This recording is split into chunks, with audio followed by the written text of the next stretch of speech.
시편 119편 시편 119편 오늘은 17절서부터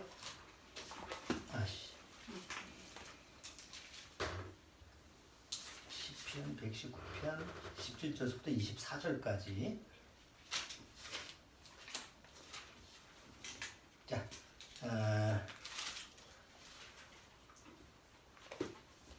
동그라미 딱 거기 돼 있죠? 세 번째 문단 17절서부터 24절까지 같이 우선 읽고 시작하도록 하겠습니다. 17절서부터 천천히 읽어보죠.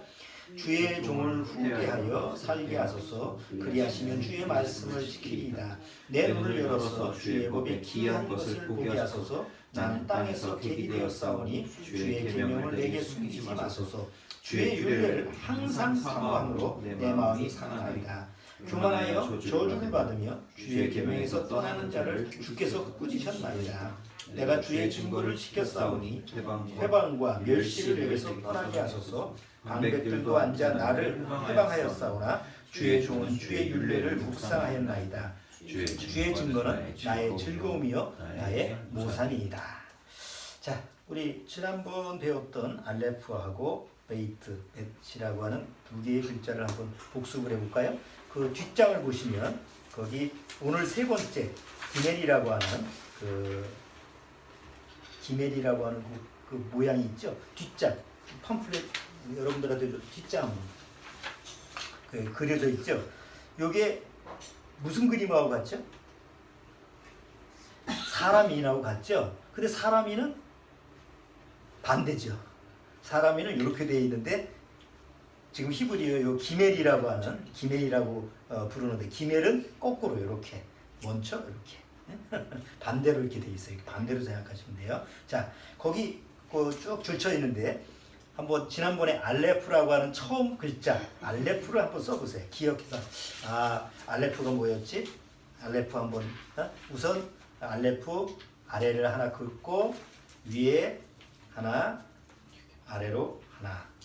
자, 잘 기억해서 자, 그게 알레프였죠? 자, 두 번째 베이트는 어떻게 쓴다고 그랬어요? 베이트는 우리 한글로 그하고 똑같다고 그랬죠. 자, 기억하실 것은 요 위에 기억하고 밑에 쭉 긋다가 글자 기억자보다 조금 더 나가야 돼요. 왜냐하면 히브리어 나중에 보면 그것이 디귿자하고 비슷한 글자가 또 나오거든. 근데 요거는 디귿자가 아니고 그아처럼 뒤에 글자가 끝이 조금 더 나가죠. 그걸 기억해서 그아라고 하는 것을 그게 베이트예요.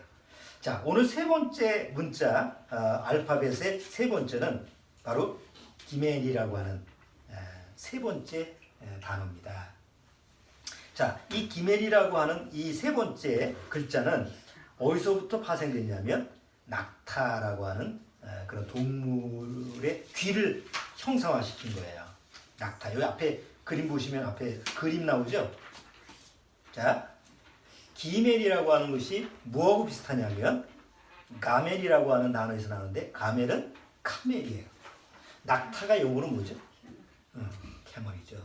그러니까 그 카멜이라고 하는 낙타의 그 근원이 바로 기멜, 게멜 해가지고 바로 세 번째 단어예요. 짐이라고 하는 노동, 낙타가 뭐 하는 동물이에요? 뭐 짐 싣고 가고 그 광야나 사막에 가서 주로 그 운송 수단이 뭐였죠? 옛날에 낙타잖아요. 그래서 그 뭐죠? 그 상인들이 그 무슨 상인이라고 그래? 아시아 유럽서부터 아시아까지 그 낙타를 가지고 그 상인들이 다니는 그 실크로드 옛날 실크로드라고 하는 것을 어떤 운송 수단으로 움직였어요? 낙타로 움직였어요. 나귀는 갈 수도 없는 길을 낙타는 사막을 가고 광야를 가잖아요. 그래서 요 세 번째 문자는 기멜 해가지고 낙타를 상징화시켜서 짐, 노동, 그리고 또 이렇게 올려주다, 높이다. 좀 부정적으로 뭐 교만 이런 표현도 있는데 어쨌든 그게 기면이라고 하는 이 세 번째 문자입니다. 그리고 숫자가는 3입니다. 알레프는 숫자가가 뭐라고 했어요? 1이라고 그랬고 베이트는 숫자가 2라고 그랬죠. 자, 오늘 기면은 숫자가 3입니다. 자, 그런데 알레프는 뭐의 상징이라고 했죠?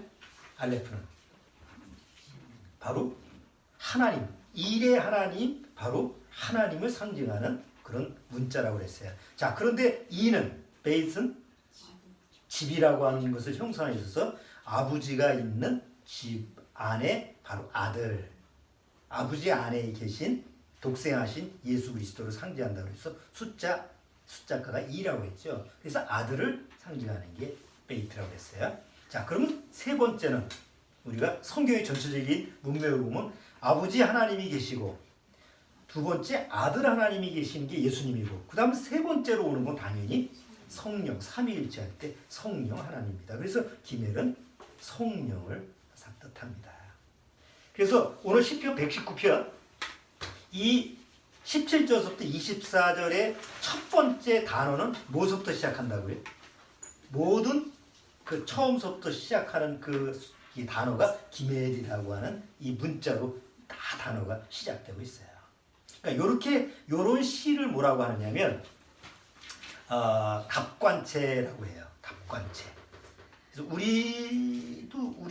우리나라 사람들이 시도 이런 거를 상징하는 것이 또 알파벳을 가지고 ABCD를 가지고 또 시를 쓰는 것도 있어요.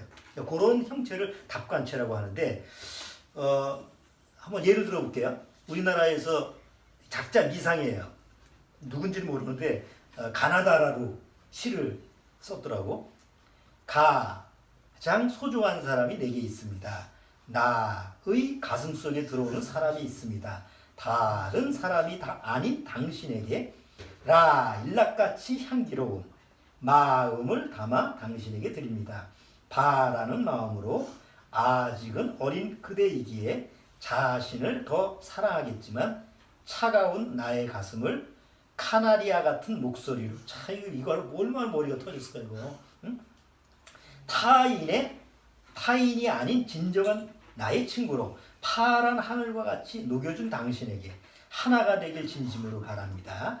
근데 중간에 보면 마바 사가 없어요. 중간에 마바 자 이렇게 시작됐거든요. 그래서 끝에 사는 어디 있냐고요? 여기 있습니다. 사랑하는 당신에게 드립니다. 작자 미상. 그 다음에 어디 갔어? 자차 카타파 이건 없어.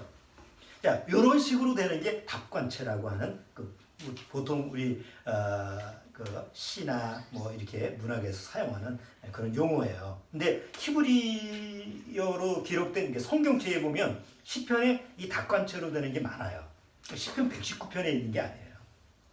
시편 29편, 21편인가 22편인가 32편 이렇게 보면 32편인가요? 거기도 22절로 돼 있어요. 22절로 어떻게 되냐면 알레프, 베이트, 기멜 이게 순서대로 시가 써지고 이런 게 이제 더 있어요.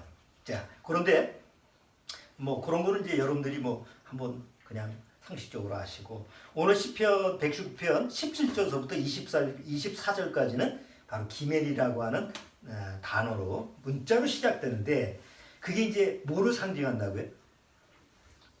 우리가 이제 바로 성령을 상징하는 그런 의미다라고 하는 부분을 여러분들이 아시고 오늘 본문 내용을 같이 한번 살펴보도록 하겠습니다. 자, 시편 119편 오늘은 이제 본문 내용을 통해서 같이 한번 그 내용을 살펴보려고 합니다.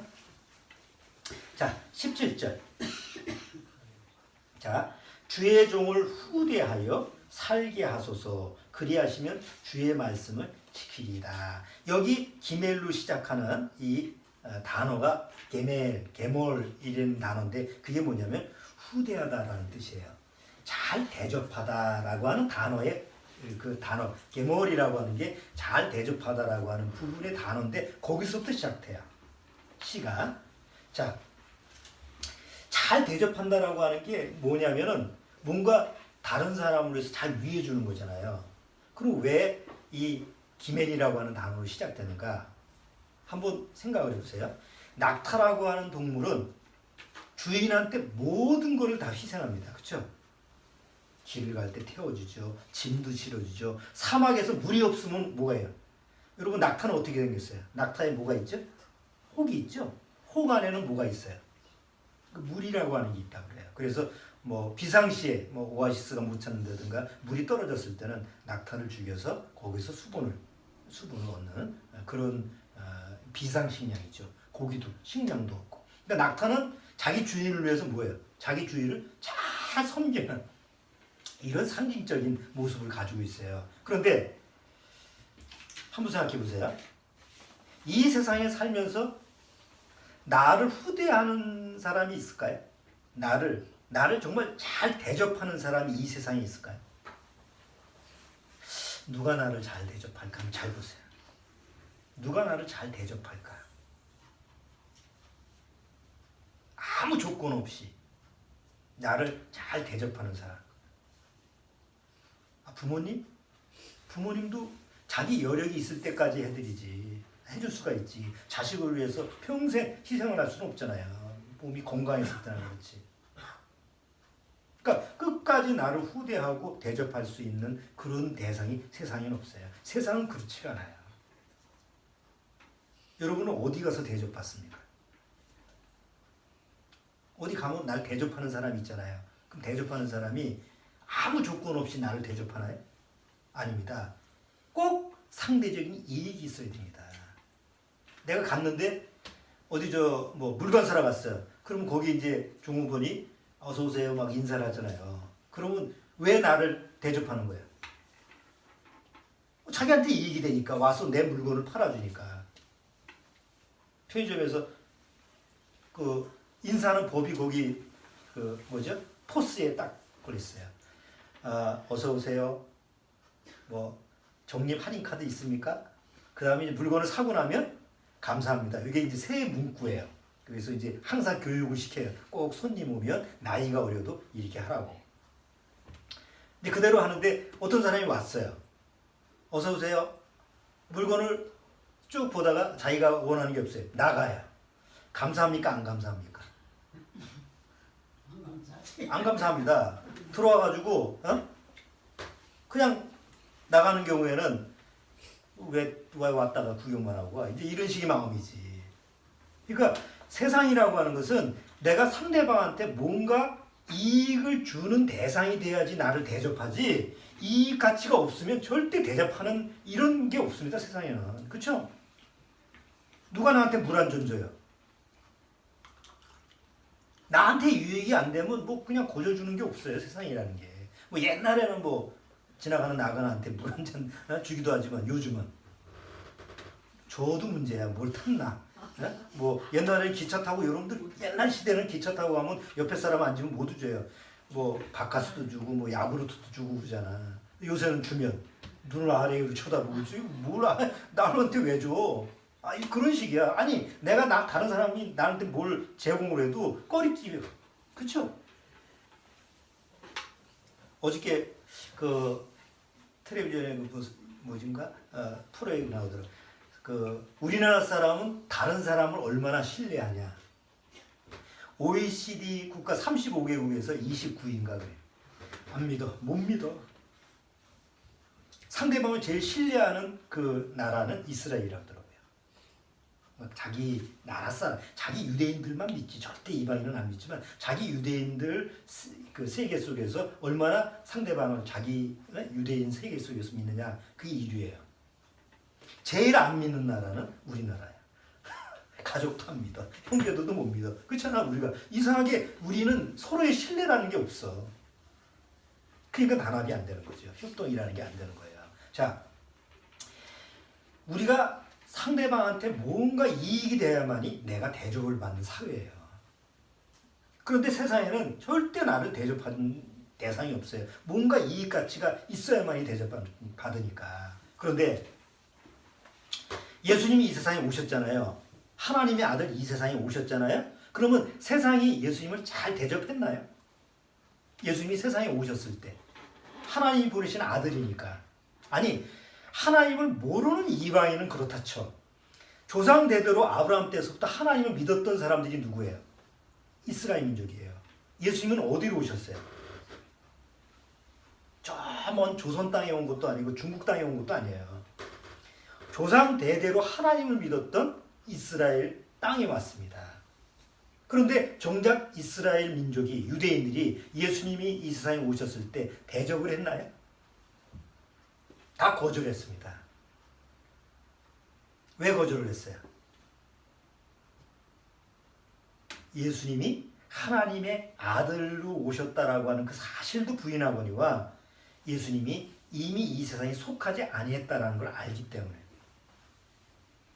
세상에 속한 분이 아니라는 걸 알기 때문에 세상이 거부를 했어요. 세상이 약육강식이 세기잖아요. 지금 점점 더 생존 경쟁할 때 아주 강한 자가 약한 자를 누르는 게 세상이에요.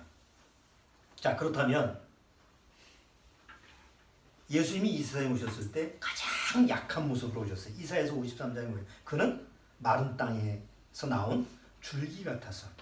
그러니까 외모로 봐도 예수님은 외모로 봐도 예수님이 영화에 나오는 그런 정도의 인물이 아니에요. 그 이사야서 53장에 보면 그 모습 자체가 사람이 보기에 우리말로 흠모할 만한 것이지 사람이 보기에 관심을 쓸 정도의 인물이 아니라는 거죠. 그러니까 보통 상 중 하루 나누면 어떻다는 거예요? 중도 아니야. 딱 보기에 저 별로 상종할 수 있는 그 별로 이렇게 얘기하고 싶지 않은 그런 이미지를 가지고 있는 게 예수님이었어요. 그러니까 영화로 보았을 때는 예수님이니까 굉장히 좀 높여서 이렇게 뭐 거기 주인공도 좀 괜찮게 생기고 수염도 멋있고 그렇잖아요. 그러니까 그런 인물이 아닌 거지. 그러니까 세상에서는 깔보고 조롱을 하고 무시하고 그런 거 아니에요. 그리고 결국은 예수님을 핍박하고 십자가에 죽였어요. 누가? 세상이 그런 거예요.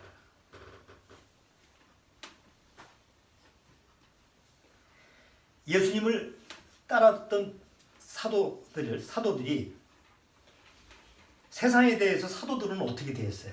잘 대접했나요, 세상이? 아닙니다. 또 예수님처럼 때리고 죽이고 그랬어요. 사도들이 다 순교를 당했어요. 그럼 그 당시에 사도들을 통해서 복음을 듣고 구원받은 초대교회 구원받은 성도들은 세상에 대해서 적절하게 대접을 받았나요? 거의 원형경기장에서 사자밥이 되고 인간 촛대가 되고.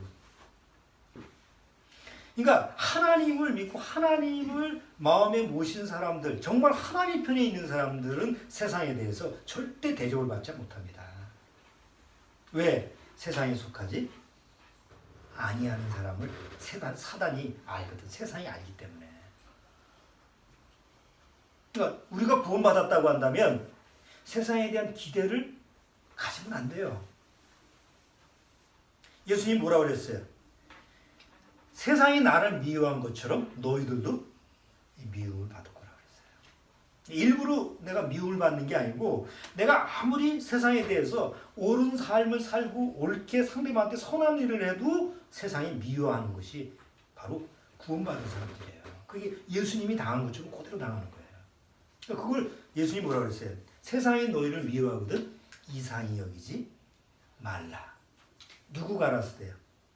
지금 목사가 가라스 때 하는 거예요? 아니, 요한 1서에 나오는 얘기야. 세상이 너희를 미워하거든 이상히 여기지 말라. 당연한 거다. 그렇기 때문에 내가 세상과 나와의 관계는 같이 혼합해서 그 안에 내가 속해 있는 게 아니라 구원받았다라는 건 세상과 분리가 되는 삶이구나. 그래서 세상이 나를 이상하게 보고 뭔가 배척하고 내가 얘기를 하면 뭔가 받아들이질 않고 구원받으면 이제 그런 경험을 하는 거예요. 자, 그런 걸 알기 때문에 예수님이 제자들한테 내가 이제 얼마나 있으면 죽는데 제자들이 막 떨었어요. 아니 예수님이 죽으시면 예수님이 없어지면 우리는 어떡하라고 해요? 이렇게 얘기하니까 걱정하지 말라. 내가 가야지 뭐가 온다고? 아버지를 통해서 보혜사 성령을 보내시겠다. 성령의 다른 이름이 뭐라고 그랬어요? 보혜사. 보혜사가 무슨 뜻이에요? 보혜사. 은혜를 돕는 자. 다시 말해서 후대하는 자. 대접하는 자라는 거예요. 그래서 시편 지금 119편 17절서부터 처음 단어가 기멜이라는 단어로 시작되는 이 게몰 해가지고 이게 후대하다. 그래서 성령하고 같은 의미로 지금 이렇게 같이 내용이 시작되는 거예요. 자, 예수님이 십자가에 죽고 나서 약속들은 뭘 보내주신다고 약속했어요? 보혜사 성령을 보내주신다고 그랬어요. 세상은 우리를 미워하고 구원받은 성도들을 미워하고 배척하고 조롱하고 대적하지만 그래도 너희를 염려하지 마라. 누가 너를 대접할 거다? 바로 하나님이 보내신 보혜사 성령이 너희를 대접할 거다. 여러분, 대접한다는 게 뭐죠? 내가 어떤 집에 방문을 했어요. 아이고, 귀한 손님이니까 내가 대접해야지. 그러면 음식도 준비하고 그 집에서 이제 자면은 또 잠자리도 준비하고 그래서 나를 위해서 모든 것을 제공을 하잖아요. 이 세상에 구원받고 살 때 세상은 나를 대접하지 않지만 절대 후대하지 않지만 하나님이 보내주신 성령은 구원받은 나를 늘 하나님 앞에서 대접하고 후대하게끔 하나님이 약속을 하신 거예요. 성령이 하는 일이 뭐예요? 성경에서 성령이 뭘 한다고 그랬어요? 성령이 뭘 하신다고 그랬어요? 나를 인도하고 나를 보호하고 나를 책임져주고 나를 끝까지 하나님 앞에 이끌어가는 그런 은혜를 돕는 자, 바로 그 역할을 성령이 할 거다라고 예수님이 약속하신 거 아니에요. 그렇죠? 아니, 내가 어디 갔는데 내 외모를 보고 상대방이 나를 무시해. 우리가 세상에서 가장 기분 나쁜 게 뭐예요? 남이 나를 무시할 때잖아. 에? 어디 들어가려고 그러는데 당신 들어오면 안 돼. 만약에 이런 식으로 해서 세상이 나를 이렇게 대접하지 않고 무시했어. 그래도 구원받은 사람은 안에 뭐가 있어요? 나를 진짜 대접하고 나를 무시하지 않고 나를 존중하고 나를 잘 우대해주는 성령님이 있기 때문에 그런 부분에 휩싸이지 않는다. 뒷차가 쫙 앞자리라 했어. 성질이 팍 나가지고 연예인. 그것도 모든 사람이 하는 연예인. 또 쫓아가가지고 또 시비가 붙어. 그래가지고 상대방이 보니까 또 열받으니까 너 연예생활 끝날 줄 알아 이렇게 얘기하니까 또 얼마나 또 열받겠어. 나 같아도 열받지. 그래도 한바탕 했어. 그래가지고 또 뉴스에 떴잖아요. 마음에 뭐가 없는 거야. 네가 날 무시해? 내가 적어도 탤런트인데? 이런 마음이 있을 거 아니에요. 그런 마음이 없어도 우리가 앞지르기 하고 누가 앞에서 갑자기 끼어들어오면 화가 나잖아. 막 달려가고 싶잖아. 나도 그래요. 차가 못 따라줘. 마음은 있는데 차가 못 따라줘. 그러니까 아예 포기라고. 그게 다행이지. 가가지고 시비부터 뭐 하는 사람이 목사라고 그러면 목사라는 말도 못할 거 아니야. 그러니까 우리 가지고 있는 우리 안에 속성이라고 하는 것은 누군가한테 무시를 당하면 그 무시를 당하는 것 때문에 견디지 못하는 게 육의 습성이에요. 근데 어느 날 성령이 들어오면 그런 것조차도 마음속에서 처리를 하게 해주는 거예요. 욱하니까 죽이는 거 아니야. 저게 날 무시했으니까. 그게 다 죄의 종로로 타는 거 아니에요.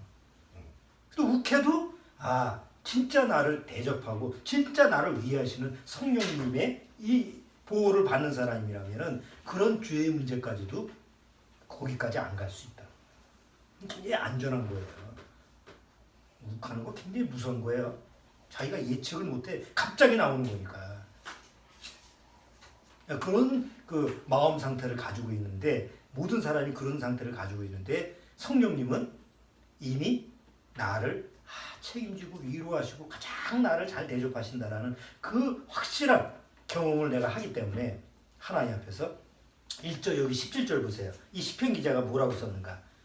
주의 종을 후대하여 살게 하소서. 그리하시면 주의 말씀을 뭐예요?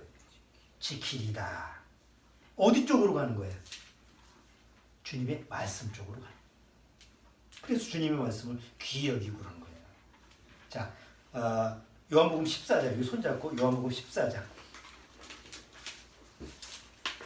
요한복음 14장.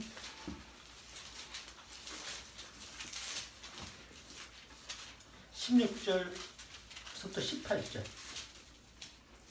자, 16절부터 18절 주원이가 한번 좀 읽어주세요.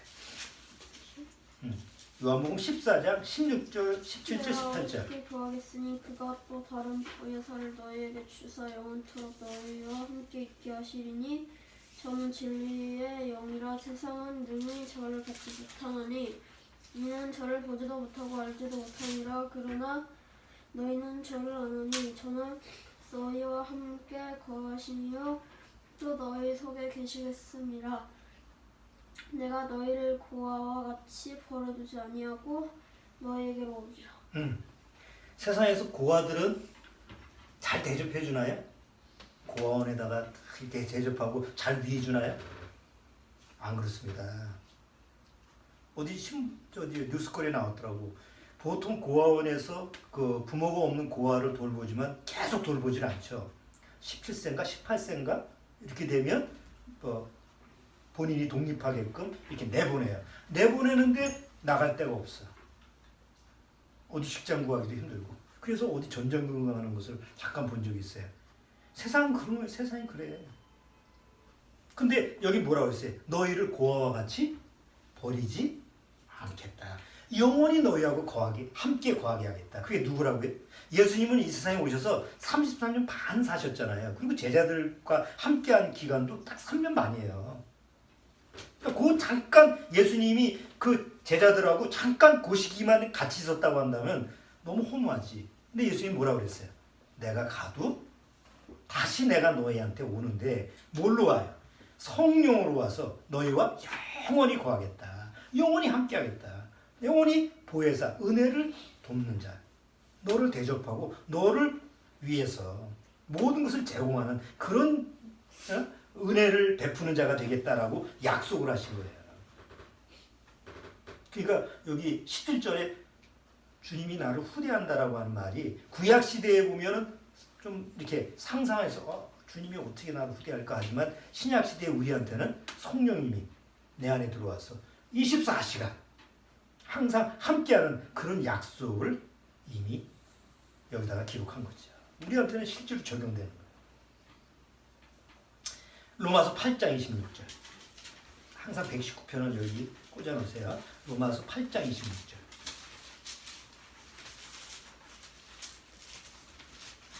로마서 8장 26절. 자, 8장 26절. 자, 거기 26절 같이 읽어보세요. 같이 요금 같이 읽어보죠. 이와 같이 성령도 우리 연약함을 도우시나니 우리가 마땅히 빌 바를 알지 못하나 오직 성령이 말할 수 없는 탄식으로 우리를 위하여 친히 간구하시니라. 자, 이와 같이 성령도 뭘 도와요? 성령이 우리의 뭘 돕는다고 그랬어요? 연약함. 우리가 연약할 때 우리를 돕는 분이 누구예요? 내가 연약할 때 나를 돕는 게 부모나 자식이나 남편이나 아내나 친구나 친지가 아니라 물론 그들도 돕죠. 그렇지만 그들보다 확실하게 나를 도울 수 있는 분은 바로 내 안에 계신 성령입니다. 자, 우리는 그럼에도 불구하고 그 성령님을 잊어버리고 살 때가 많죠. 성령님이 계심에도 불구하고 그 성령님이 항상 나를 돕고 나를 지킨다라고 하는 것을 잊어버리고 삶에도 불구하고 성령님은 나를 절대로 잊어버리지 않는다는 거예요. 이런 보혜사가 어디 있어요? 자, 이제 시편 110편 돌아와서 다음 절 한번 보시죠. 자, 18절. 18절. 내 눈을 열어서 주의 법에 기이한 것을 보게 하소서. 여기서 기멜로 시작하는 단어는 뭘까요? 히브리어로 여기 보면 18절에 여러 단어가 있잖아. 내 눈 열어서 주의 법에 기이한 것을 보게 하소서 이렇게 하는데 여기서 기멜로 시작하는 단어는 이 안에 어떤 단어가 기멜로 시작되는 단어일까요? 바로 오픈이에요. 갈이라고 하는 히브리어 단어로서 오픈. 뭘? 열다. 뭘 열어? 여기서 뭘 연다 그래? 내 눈을 열어서. 여러분, 어둠에 갇혔던 육신의 눈을 뜨게 하는 분이 누구예요? 예수님이었죠. 구약시대에 수많은 그 예언자들이 앞으로 메시아가 오면 이런 일을 할 거다라고 하는 것을 예언을 했어요. 그 중에 하나가 뭐예요? 메시아가 오면, 하나님의 아들 메시아가 오면 눈을 뜨게 해주겠다. 그게 이사야서 예레미야 이렇게 예언돼 있죠. 이스라엘 민족이 계속 구약시대에 메시아가 온다, 메시아가 온다고. 도대체 메시아가 누구야? 어떤 사람이 메시아야? 알 수가 없잖아요. 그 사람이 메시아임을 증거할 수 있는 뭔가 증거를 가져와야 되는데, 그 증거 중에 하나가 이 육체의 질병을 고치는 거예요. 눈을 뜨게 하고 귀머거리가 듣게 하고, 그 다음에 안진뱅이가 일어나게 하고. 그러니까 구약의 예언자들은 메시아가 오면 바로 이런 일을 하는 게 메시아다 이렇게 했는데, 그 중에 첫 번째가 소경이 눈을 뜨게 하는 거예요. 이사야서 한번 보시죠. 43장. 이사야서 43장.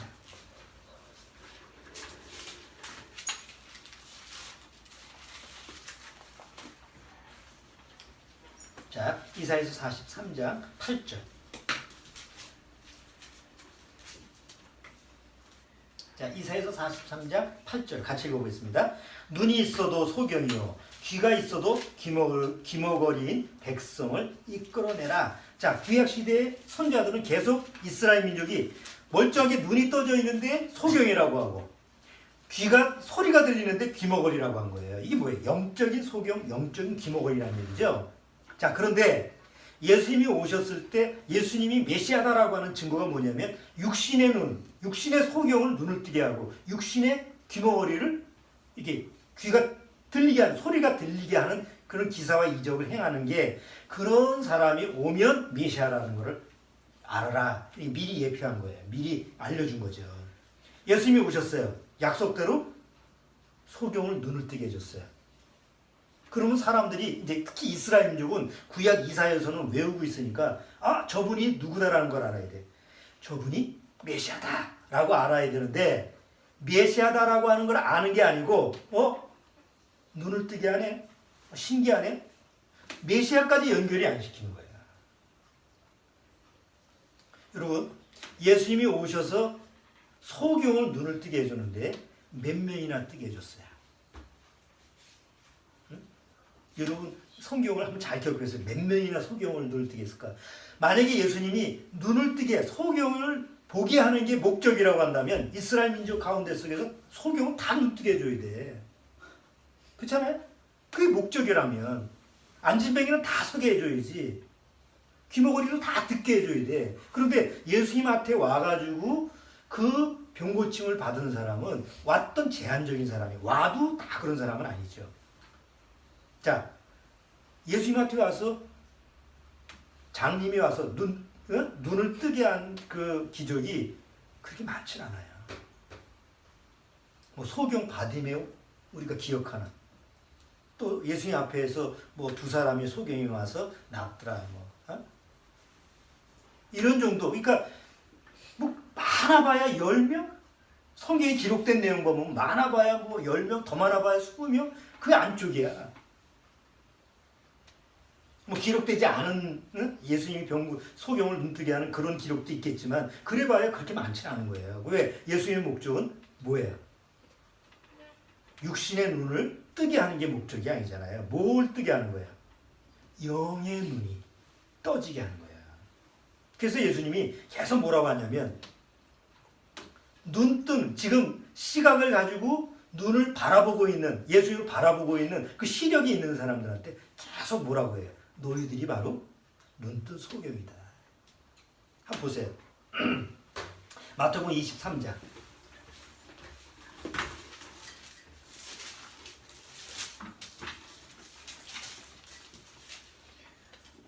자, 마태복음 23장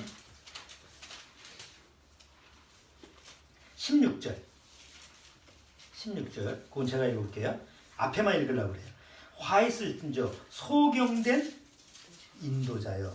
아니 소경이 인도를 하는 거예요? 아니죠.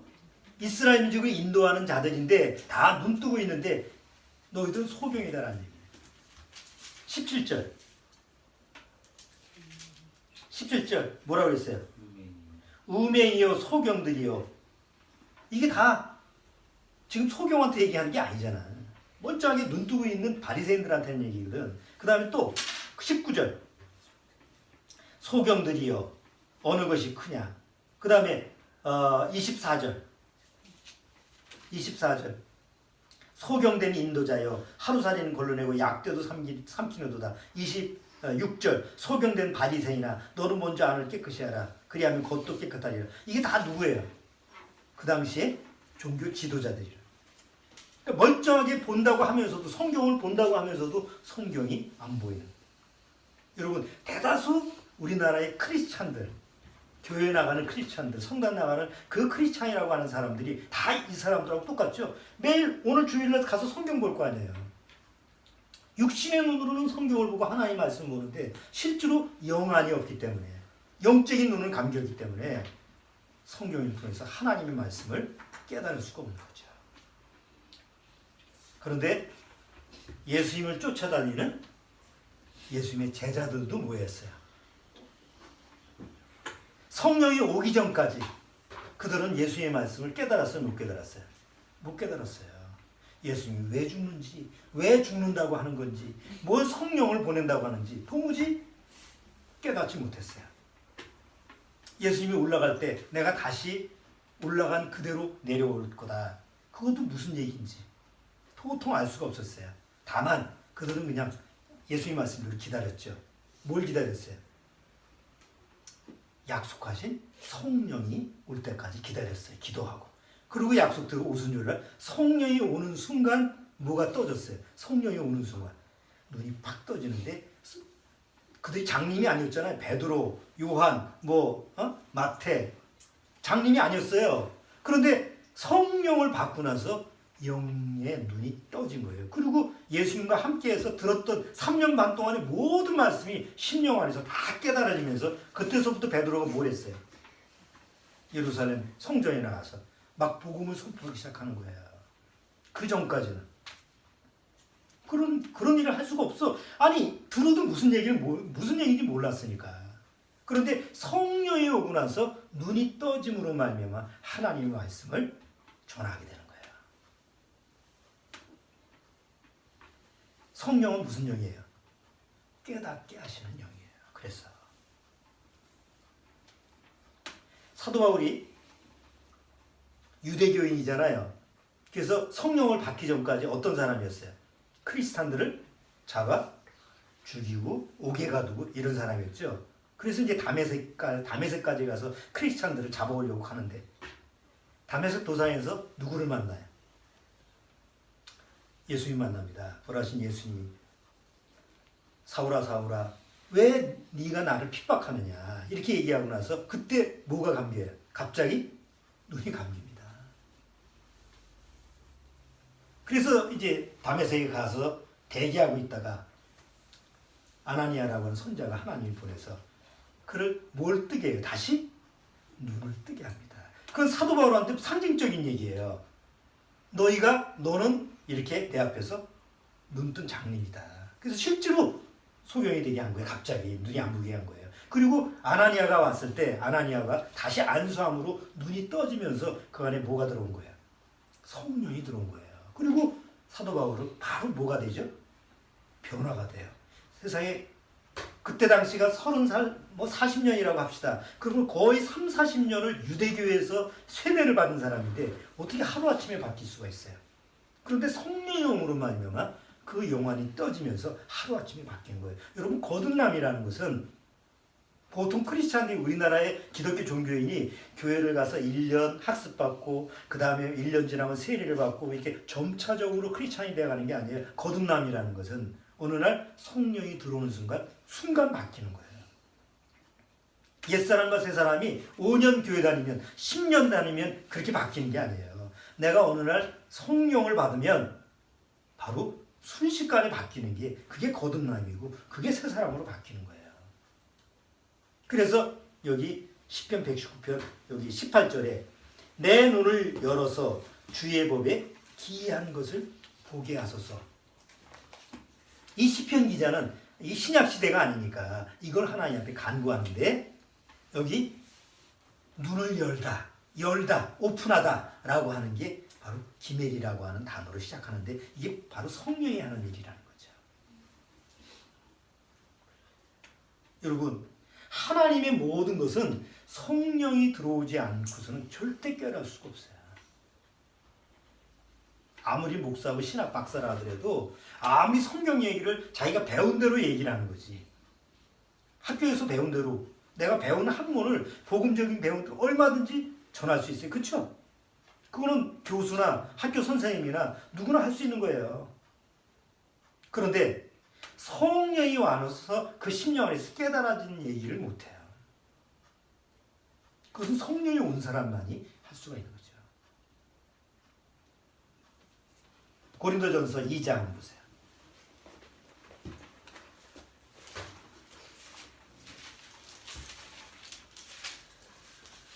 자, 고린도전서 2장 12절 13절. 자, 12절 13절 주원이가 한번 읽어주세요.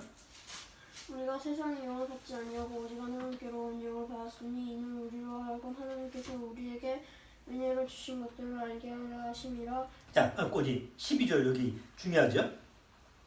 세상의 영을 받지 아니하고 오직 하나님께로 온 영을 받았으니 왜 하나님께로 온 영을 받았나?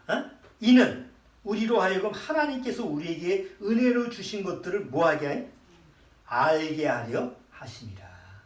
그 다음에 13절 읽어봐요. 우리가 이것을 말하거니와 사람의 지혜에 가르친 말로 아니하고 오직 성령의 가르치신 것으로 하니 신령한 일은 신령한 것으로 분별하느니라. 그러니까 하나님의 성령이라는 게 오지 않는 한 성경에서 하나님의 성경에서 하나님이 말씀하신 건 절대 깨달을 수가 있다 없다? 없어요. 오직 성령이 온 거듭난 사람만이 하나님 말씀을 깨달을 수 있는 거예요. 내가 성령이 있다? 성령이 내 안에 있는 걸 어떻게 알아요? 같이 성령을 가진 사람과 대화를 나눠보면 어떤 사람은 똑같은 얘기를 해도 못 알아들어. 아무리 얘기해도 못 알아들어. 근데 어떤 사람은 같이 공감을 해요. 말은 잘 못해도 저 사람이 하는 말을 같이 공감하는 거예요. 왜? 같은 영이니까. 그렇잖아요?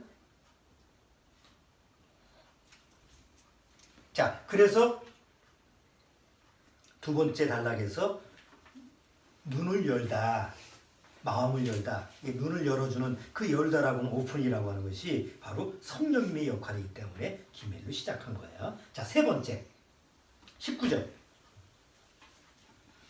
나는 땅에서 객이 되었사오니 주의 계명을 내게 숨기지 마소서. 자, 요 세 번째 문장에서 기멜로 시작되는 그 세 번째 문자로 시작되는 단어는 뭘까요?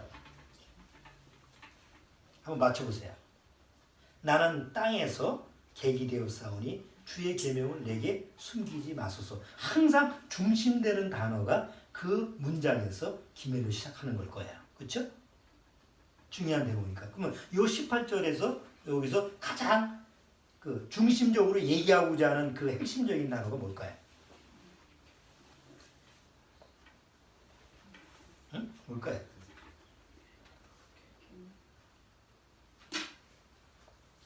나그네죠. 나그네. 응? 그래서 이게 게르라고 하는 단어로 되어 있어요. 게르가 나그네예요. 히브리어로.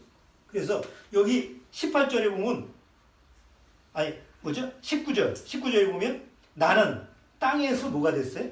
객이 나그네가 되었사오니. 지금 이 문장이 가장 핵심적인 부분이잖아요. 나그네가 되었사오니 주의 계명을 내게, 주의 계명이라는 건 십계명 아니에요. 주의 율례 말씀을 내게 숨기지 마소서. 여러분, 낙타가 뭐하는 동물이에요? 낙타가 나그네를 태우고 가는 운송이잖아요. 그러니까 나그네 하면 그 당시에 2000년 전 이때 기록된 이 당시에 나그네한테 가장 필요한 거는 바로 낙타겠죠. 멀리 여행을 갔을 때 사막이나 광야를 갔을 때 필요한 동물이니까 짐도 싣고 가야 되니까. 자, 세상에 속한 사람들은요. 세상에 속한 사람, 구원받지 못하고 세상에 속한 사람들은 절대로 세상에서 나그네로 살지 않습니다. 노숙자 있잖아요. 이렇게 길거리 가면 뭐 보따리 하나 메고 이렇게 다니는 사람 있잖아요. 그런 사람 아닙니까? 여기서 나그네는 그런 사람을 얘기하는 게 아니에요. 그렇죠? 노숙자나 방랑자, 이런 집 없이 돌아다니는 이런 사람이 여기서 나오는 나그네가 아니고, 이 나그네는 목적지가 분명히 있는 사람이에요. 어디가 목적지예요? 하나님이 하나님이 계신 곳을 목적지로 삼는데, 그 목적지까지 어떻게 하는 거예요? 여행을 가는 거예요. 그러니까 중간에는 자기 집이 없지. 잠시 살아도 이건 내가 영원히 살 집이 아니라는 걸 알기 때문에, 뭐 어떤 때는 뭐 천막지고 살 수도 있고, 어떤 때는 뭐 좀 좋은 집에서 살 수 있고, 어떤 때는 뭐 개집같이 형편없는 집에서 살 수 있고, 노천에서 살 수 있고. 그래, 나그네니까. 그런 데서 그냥 돌아다니면서 목적지도 없이 방황하는 게 아니라, 내가 가야 될 영원한 목적지는 천국인데, 하나님 나라인데, 하나님이 처소를 준비한 그곳을 가기 위해서 중간 과정에서는 내가 어디 이렇게 머무는 거예요. 그런 상황이 바로 나그네예요. 그런데 어느 날 성령이 온 사람은 그런 삶을 산다는 거지. 근데 성령이 없는 사람은 목적지가 어디예요? 이 세상이에요. 왜 세상에 속했을 때 집에 집착할까요? 그게 목적지라고 생각하기 때문에 그래요. 왜 세상에 살 때 내 직장이 목적지라고 왜 자기 직장에 집착을 해요? 거기가 목적지라고 생각하기 때문에. 그러니까 내 마음이 세상에 가 있으면 그 세상이라는 게 목적지라고 생각하니까 거기에 올인할 수밖에 없어요. 그리고 세상은 그렇게 하기를 원해. 야, 너 여기 세상에 올인하지 않으면 넌 그렇게 못 살아. 너 나부자가 돼. 그러니까 거기에 질질 매어갈 수밖에 없지. 근데 나그네는요. 어느 날 성령을 받고 구원받은 사람은 이 세상은 내가 목적지가 세상이 아니야. 바로 저 천성이야. 하나님 계신 아버지 나라야. 그러니까 이 세상이라고 하는 것은 잠시 이렇게 들렸다 가는 그런 장소이기 때문에 거기에 매이지 않는다는 거죠. 좋은 집에 살든 아니면 형편없는 집에 살든 그 주어지는 삶에 그냥 묵묵히 살아갈 수가 있는 거예요. 근데 세상에 속한 사람은 절대 그럴 수가 없어요. 자, 베드로전서 1장. 사도 베드로가 얘기하는 거 우리가 매일 읽고 찾아보는 내용이죠. 베드로전서 1장 17절. 자, 베드로전서 1장 17절.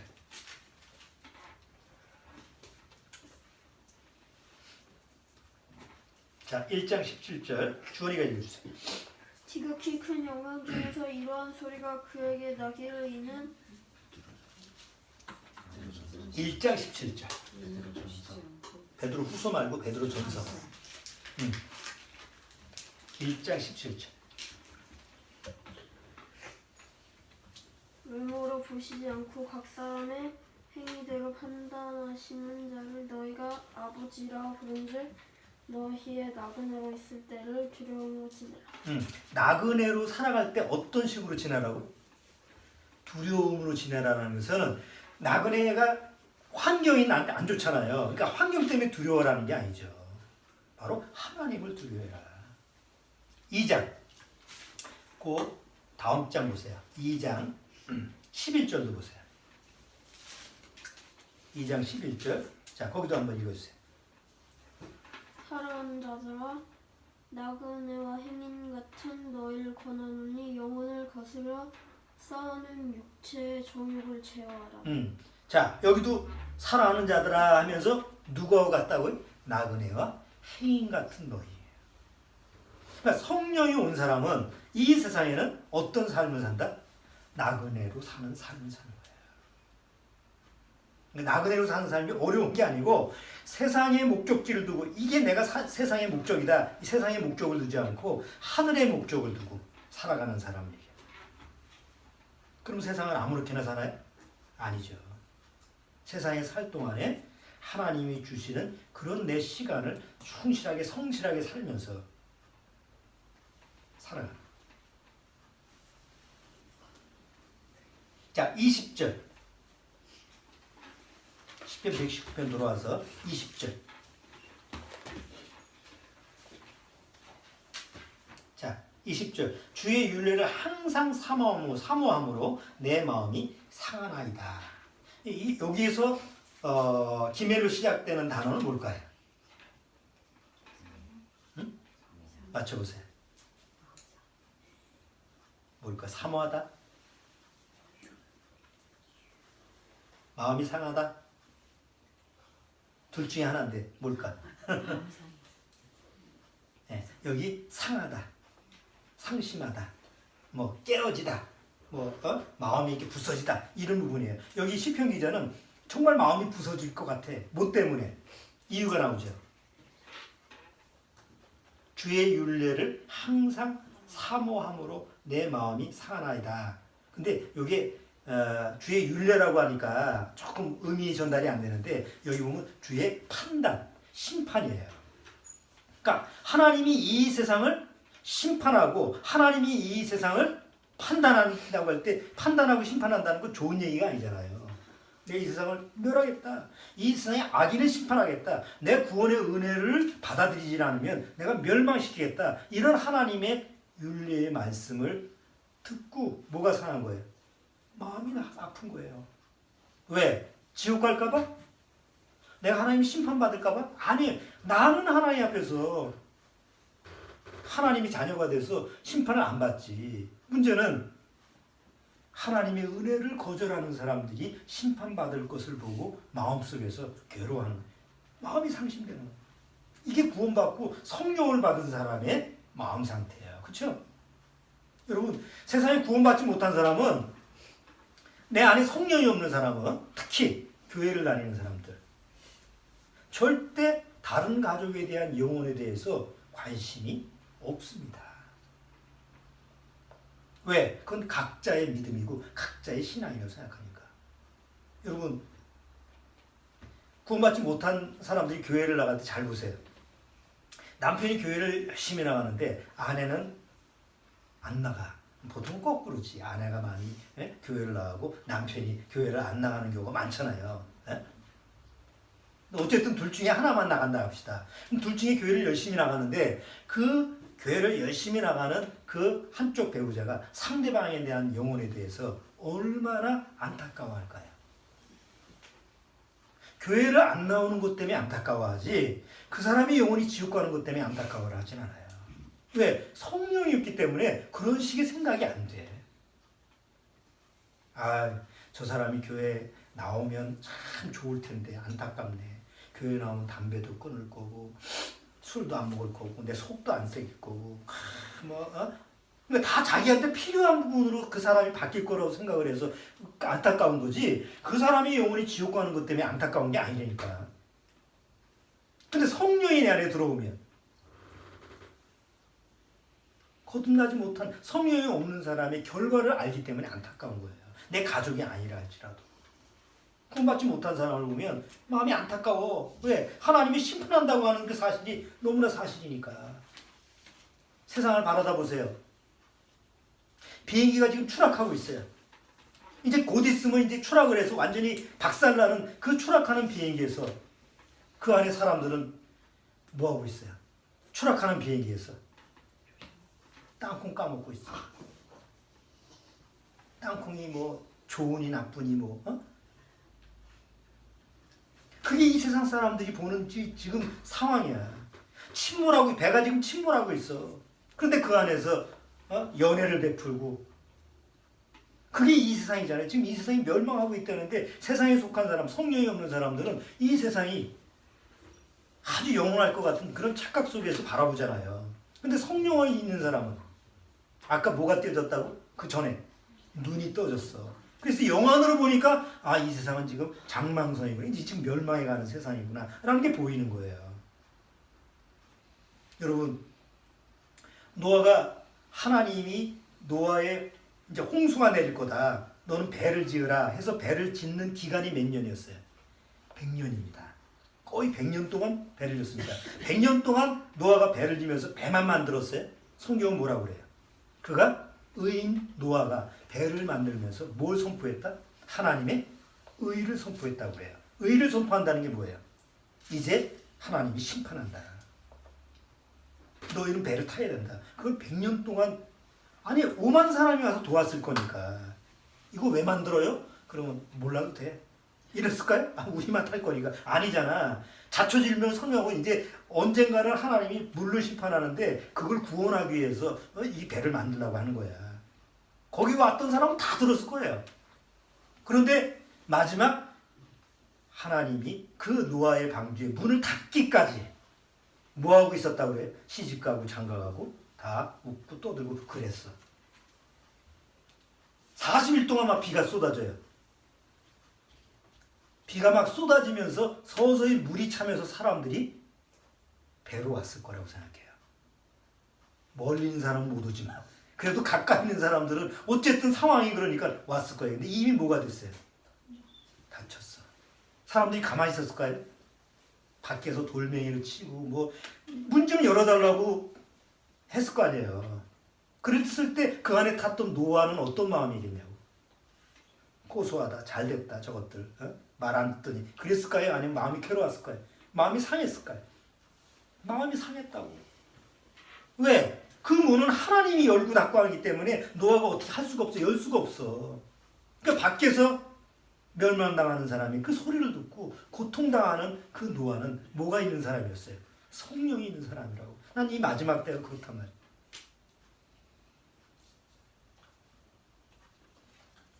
편의점에 보면 아기들을 데려와요. 아기 엄마나 아빠가 지금 아니 현재 같은 나이들의 사람들이 이제 아기를 낳으면 아주 귀여워.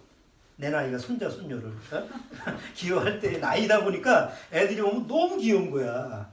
그러면 또 아빠 엄마가 또 인사를 시켜요. 할아버지 보고 인사해. 이제 할아버지가 돼서 이제 인사하라 그러면 이제 애기들이 인사하는 게 얼마나 귀여워. 이게 고개 숙이고 인사하는 게 아니고 애기들은 앉았다 일어나잖아. 고개를 못 숙이니까 너무 귀여운 거예요. 응? 근데 그 너무 귀여운 모습을 보고 나갈 때 너무 마음이 아픈 거예요. 이 마지막 심판 때 저 애는 어떡하지? 저 어떡할 거예요? 그렇다고 내가 어떻게 구원시킬 수 있는 것도 아니고 너무 마음이 아파. 마음이 상해. 난 이 지금 시편 기자가 이 19절 이제 지금 20절 이 마음 상태가 그런 것 같아. 성령이 왔을 때 하나님이 이 세상을 심판한다고 했을 때 어떻게 할 수가 없어. 그렇지만 다만 마음이 너무 아파. 마음이 상해. 찢어지는 것 같아. 그런 마음이 있는 거예요. 그렇다고 해서 뭘 해줄 수 있는 건 아니잖아. 그 뭐 억지로 끌고 와서 구원시킬 수도 없고 구원이라는 게 내가 줘서 주는 것도 아니고. 사도 바울도 그랬어요. 사도 바울이 로마서에 뭐라고 했어요? 자기 그 유대인들, 자기 가족들 또 사도인 그 성경에 보면 사도 바울 부모조차도 구원받았다는 얘기가 없으니까 뭐 친척이나 이런 사람들은 나오는데 자기 형제, 가족에 대한 얘기는 없거든요. 그러니까 아마 구원하고는 관계가 없었던 것 같아요. 사도 바울이 구원받고 나서 인연을 끊었든지. 그러니까 사도 바울의 마음이 얼마나 괴롭겠어요. 그래서 이제 로마서 그 19장에 보면 뭐라고 되냐면 내 혈족을 위해서 내가 저주를 받을지라도 그들이 구원받았으면 좋겠다라는 말을 해요. 얼마나 마음이 찢어지겠어요. 그게 성령을 받고 나서 성령 받은 사람 마음에 있는 거라고. 마지막 때가 되니까 더 마음 상태가 그런 거예요. 21절 보시죠. 21절 교만하여 저주를 받으며 주의 계명에서 떠나는 자를 주께서 꾸짖으셨나이다. 자, 여기서 기면으로 시작되는 단어는 뭘까요?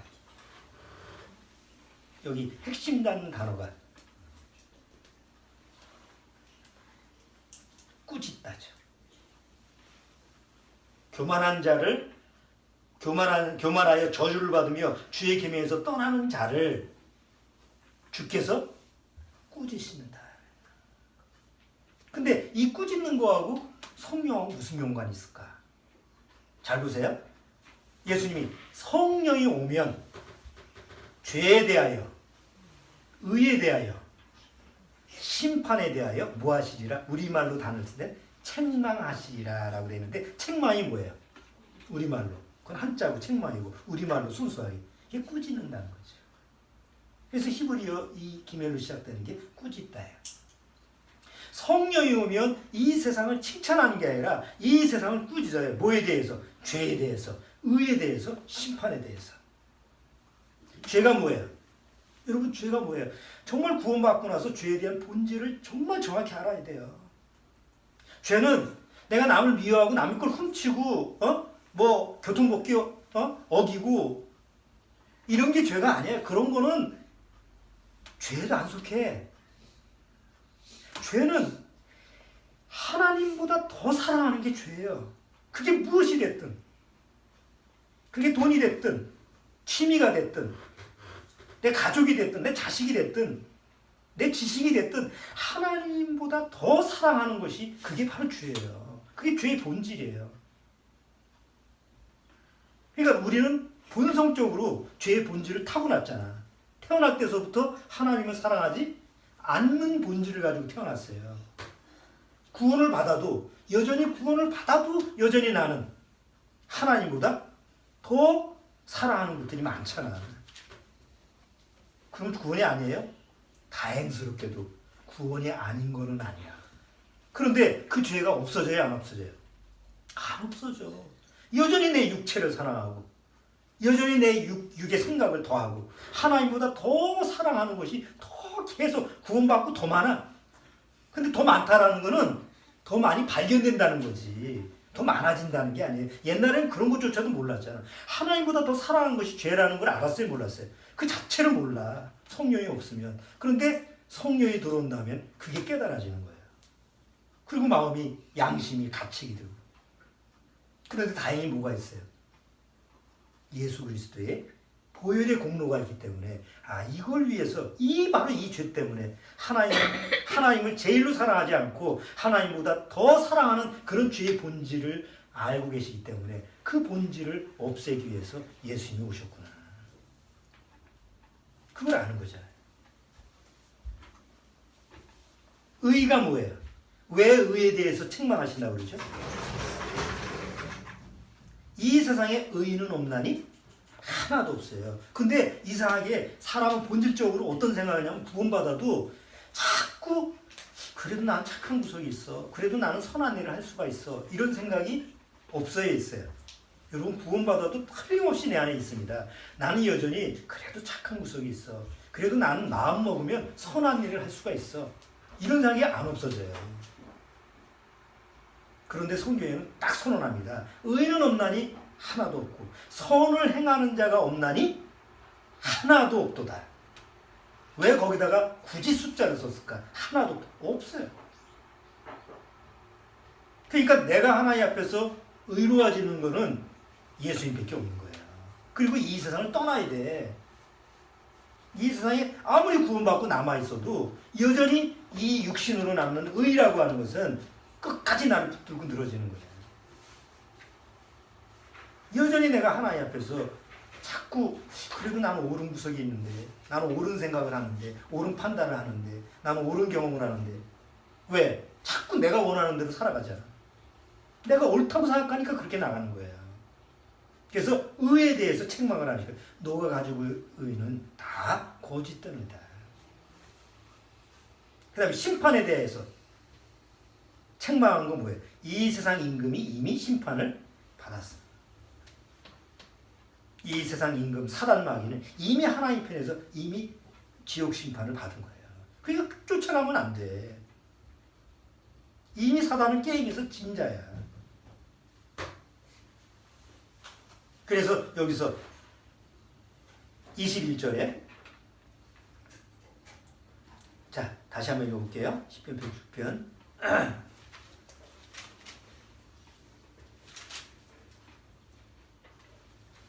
교만하여 저주를 받으며 주의 계명에서 떠나는 자를 주께서 꾸짖으셨나이다.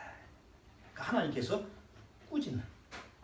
그 다음에 22절 내가 주의 증거를 지켰사오니 회방과 멸시를 내게서 떠나게 하소서. 자, 여기서 22절에는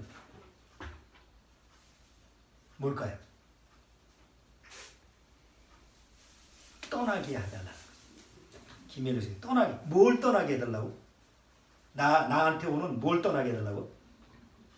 회방과 멸시. 여러분 세상에서는 내가 하나님 편에서 구원받고 성령으로 내가 이렇게 쫓아가면 세상은 반드시 나를 뭐해요? 너 잘하네? 너 하나님 믿고 잘 가네? 칭찬하고 나를 부추기고 나를 후원해주고. 절대 세상은 안 그래요. 회방하고 멸시하고 조롱합니다. 예수님처럼 사도들처럼 구원받은 초대교회 성도들처럼. 우리도 세상에서 멸시. 아이고 뭐 지혼차 천국 간다고 지혼차 뭐 예수 잘 믿는 것처럼 혼자 잘난 체하고 그럼 뭐 다른 교회 다 틀어먹었네? 어? 기독교는 다 잘못됐네? 이런 식으로 비아냥거리죠. 뭐 얘기만 하면 너만 옳다고 생각하네? 내가 옳다고 얘기하는 게 아니잖아. 그렇죠? 내가 옳다고 하는 게 아니야. 바로 내 안에 하나님의 말씀이 옳다고 얘기함에도 불구하고 세상은 뭐예요? 그걸 조롱하고 멸시하는 거예요. 그래서 여기서 그 조롱과 멸시를 내게서 떠나게 해달라. 성령님이 계시면 뭐 그런 조롱 멸시를 받아도 굳이 개의치 않지. 다음 23절. 자, 23절. 방백들도 앉아서 나를 해방하였사오나 주의 종은 주의 율례를 묵상하였나이다. 여기 23절 기밀로 시작하는 것은 묵상, 생각하다. 성경에서 육신의 생각은 뭐예요? 로마서의 사도 바울은 육신의 생각은 사망입니다. 육에서 나오는 모든 생각은 결국 죽은 거예요. 아무것도 아니에요. 우리가 매일 걱정 의심하잖아요. 뭐 쓸데없는 걱정 의심하잖아. 아니 내가 죽나? 내가 이제 뭐 망할 건가? 내가 뭐 어떻게 앞으로 어떻게 될 건가? 하지만 사실 그건 다 뭐예요?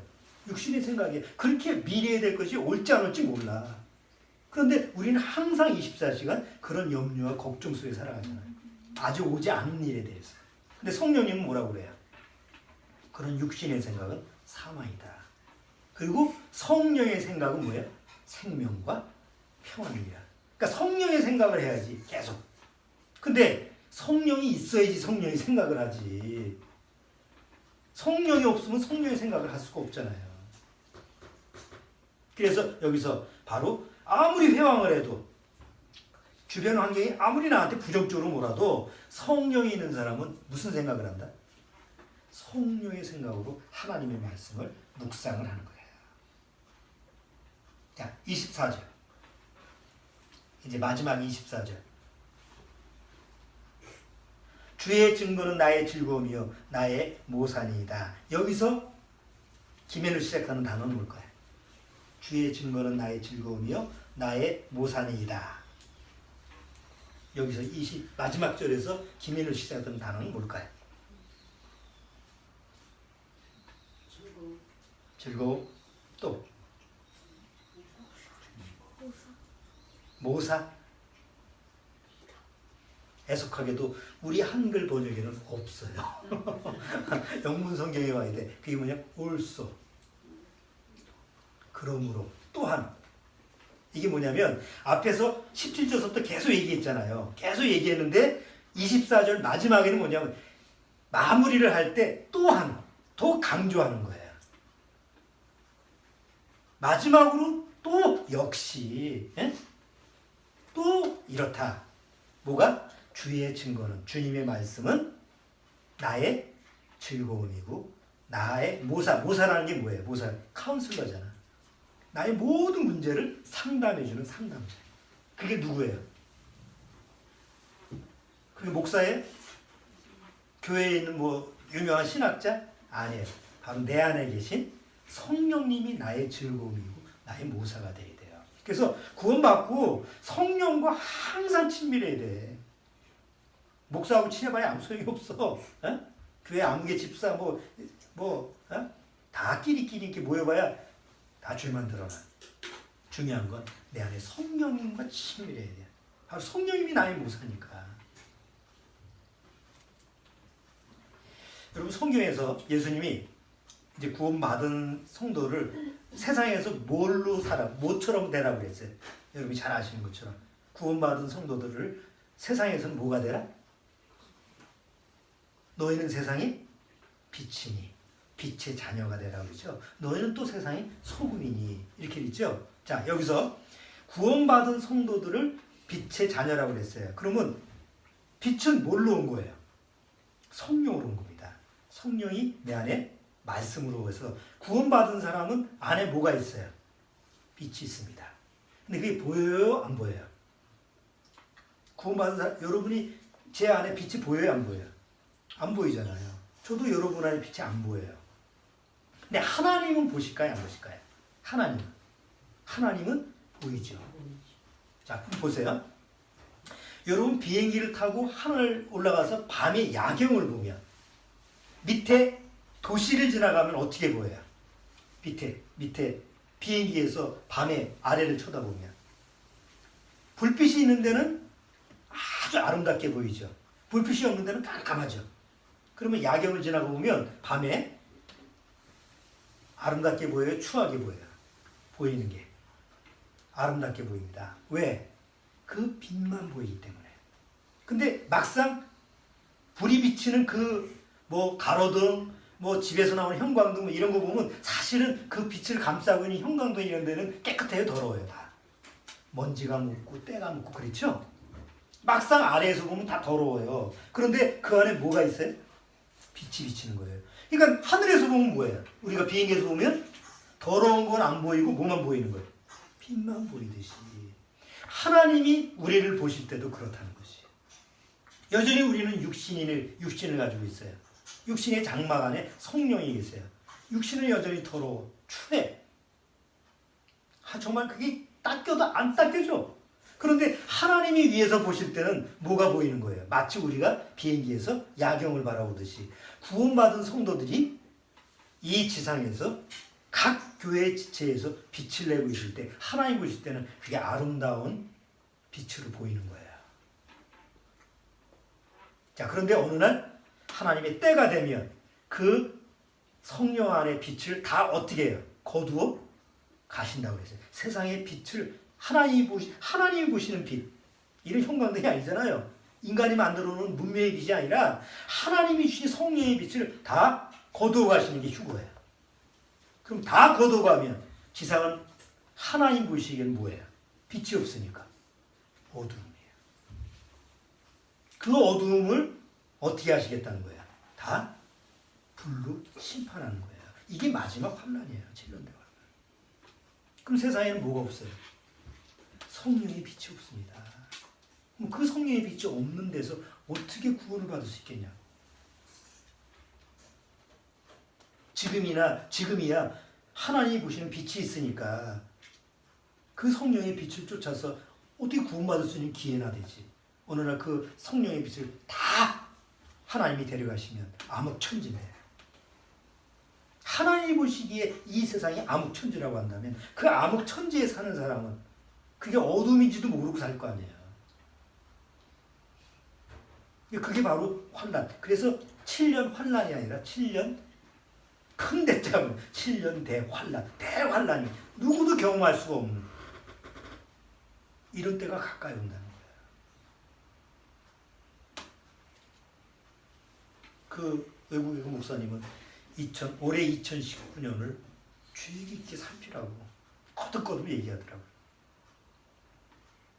그렇다고 해서 2019년에 그 일이 일어날지 안 일어날지 우리는 장담 못해요. 알 수가 없어요. 또 정할 수도 없어요. 그러나 다만 우리는 항상 준비하고 있어야 됩니다. 옛날처럼 언젠가는 오겠지가 아닙니다. 그것은 내일이라도 일어날 수 있는, 오늘이라도 일어날 수 있는 이런 때라는 것을 우리가 기억하셔야 돼요. 이건 겁주는 얘기도 아니에요. 이게 사실이기 때문에. 자, 다음 주는 네 번째 단어를 하도록 하겠습니다. 네 번째 단어는 이제 문이라고 하는 벨렛인데 문이라고 하는 의미의 단어입니다. 예수님이 뭐라고 했어요? 내가 곧 문이니. 또 누구든지 내가 두드리면 마음문을 두드리면 열어라.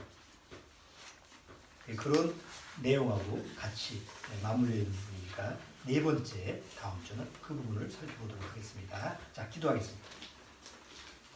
하나님 아버지 감사합니다. 오늘 세 번째 기멜이라고 하는 히브리어 문자를 통해서 성령이 우리 안에 어떻게 역사하시고 또 성령님이 어떻게 우리를 인도하시는가라는 것을 그 시편 110편의 내용을 통해서 살펴봤습니다. 아무쪼록 성령을 근심하게 하거나 성령을 소멸하거나 성령을 무시하는 그런 어리석은 삶을 택하지 않고 늘 성령을 쫓아 행하는 그런 지혜로운 삶을 선택할 수 있도록 주님께서 인도하여 주옵소서.